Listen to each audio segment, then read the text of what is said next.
రైతు మాయమవుతున్నాడు, భూమి మాయమవుతున్నది ఓరన్న, రైతు మాయమవుతున్నాడు. పరిశ్రమల పేరిట, ఫ్యాక్టరీల పేరిట, ఆధునికత పేరిట, అభివృద్ధి పేరిట పొలము గుండె తొలుచుకొని పొగగొట్టాలొస్తున్నా. పంట చేల కంఠాలకు ఉరితాళ్లే పడుతున్నా.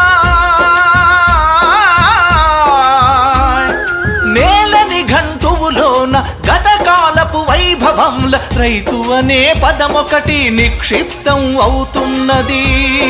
రైతు అనే పదమొకటి నిక్షిప్తం అవుతున్నది. భూమి మాయమవుతున్నది ఓరన్న, రైతు మాయమవుతున్నాడు.